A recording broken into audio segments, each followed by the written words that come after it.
आपण Masvan petrol pump या ठिकाणी आपण आपल्या खडकुली गावातल्या या दोन्ही मुली, या दादा नाव काय, लंकेश सकाराम गांगडे याच्या मुली एक कामानिमित्त घरकामासाठी या बाहेरगावी गेल्या होत्या आणि बाहेरगावी जात असताना जवळजवळ ते सोमवारपासून त्या घरातून अचानक बाहेर पडल्या आणि त्यांना आपण आता विचारलं का कशा पद्धतीने तुम्ही का बाहेर पडल्या.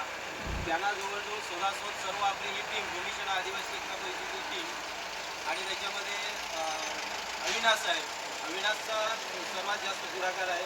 सर्व याच्यामध्ये मी त्यांच्या घरी पोचलो. काल मी 10:30 होतो आणि त्यांची विचारपूस केली तर त्यांना आपण धीर दिला का तुम्ही घाबरू नका.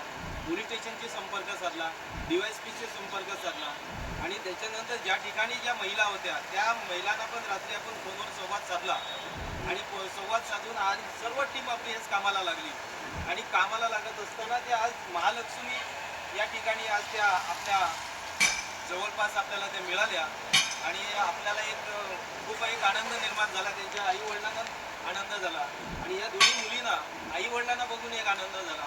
पण आपल्या आईवडिलांनी ज्या मुली आपण बाहेर देतो, कामानिमित्त आपण देतो, त्यांनी गंभीर्याने अशा गोष्टी लक्षात ठेवल्या पाहिजेत का आपण आपल्या मुलींना बाहेर याच्यामध्ये गावामध्ये इतर याच्या काही शहरामध्ये आपण घरकामासाठी देतो, पण ते विचारपूर्वक तुम्ही विचार करून द्या.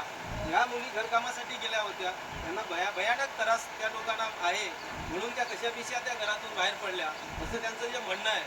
पण आता ही जागृत राहण्याची गरज आहे आणि सध्या याच्यामध्ये सर्व आपल्या आदिवासी शेतकरी समाज असेल, आदिवासी समाज असेल, इतर कोणीही असेल, पण आपल्या मुली बाहेर काम देताना गंभीर्याने विचार करावा आणि भयंकर वाईट परिस्थिती आहे हे कुठेतरी थांबल्या पाहिजे. सर्वांना जोहार जिंदाबाद.